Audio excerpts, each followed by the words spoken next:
Assalamualaikum warahmatullahi wabarakatuh. Perkenalkan, nama saya Dwiki Putra, NIM channel Dena18055 dari kelas perpajakan F 2018. Baiklah, di sini saya akan menjelaskan presentasi saya, yaitu tentang pengertian biaya dibayar di muka. Menurut Will dan Cow 2011-118,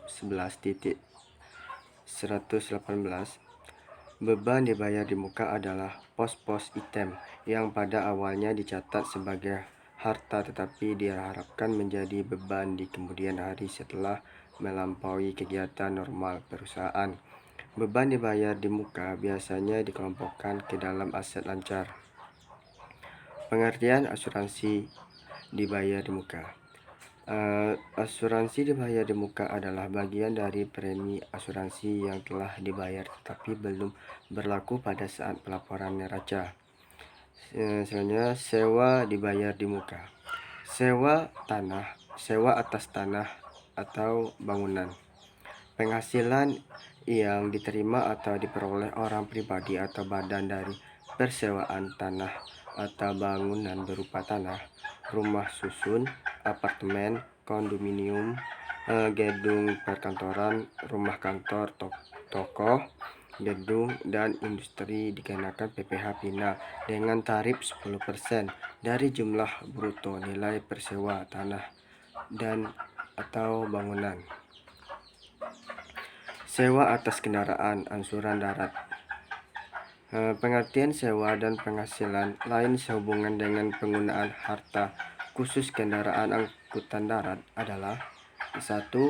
Sewa kendaraan angkutan umum berupa bus, minibus, atau taksi yang disewakan atau dicatat untuk jangka waktu tertentu seperti secara harian, mingguan, maupun bulanan. 2. Sewa kendaraan milik perusahaan persewaan mobil, perusahaan bus wisata yang bukan merupakan kendaraan angsuran umum. 3. Sewa kendaraan berupa milik perusahaan yang disewa atau dicarter untuk jangka waktu tertentu seperti acara harian, mingguan, maupun bulanan.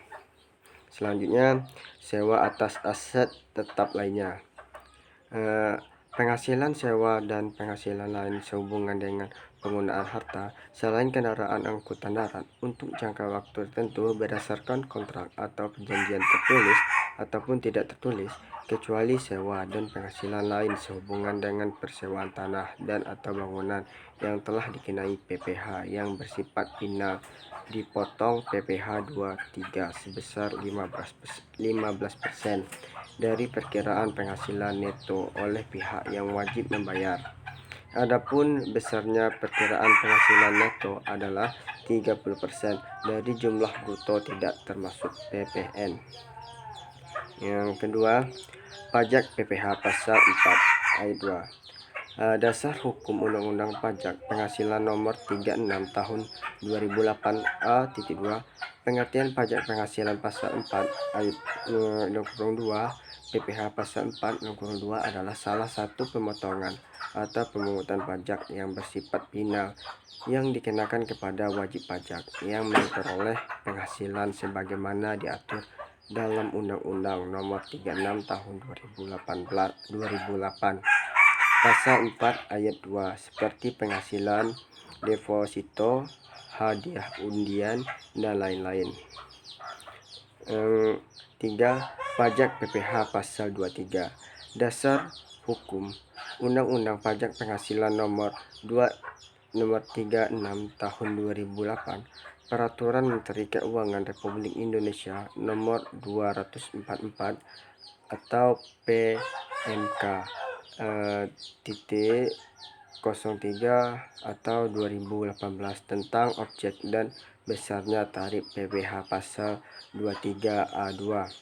Pengertian akuntansi pajak penghasilan pada 23 PPh pasal 23 merupakan salah satu bentuk pemotongan dan pemungutan PPh yang dilakukan atas penghasilan penghasilan, dividen, bunga, royalti, dan hadiah.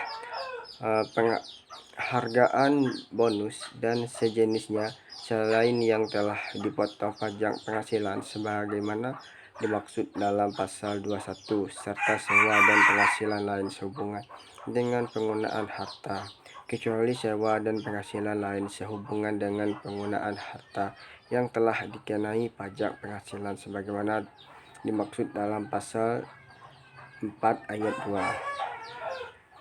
Dan imbalan sehubungan dengan jasa teknik, jasa manajemen, jasa konstruksi, jasa konsultan, jasa dan jasa lain sebagainya yang telah dipotong pajak penghasilan pasal 21 dengan nama dan dalam bentuk apapun yang dibayarkan, disediakan untuk dibayar atau telah jatuh tempo pembayaran oleh badan pemerintahan, subjek pajak, badan dalam negeri, penyelenggaraan kegiatan, bentuk usaha tetap, atau perwakilan perusahaan luar negeri lainnya kepada wajib pajak dalam negeri atau bentuk usaha tetap.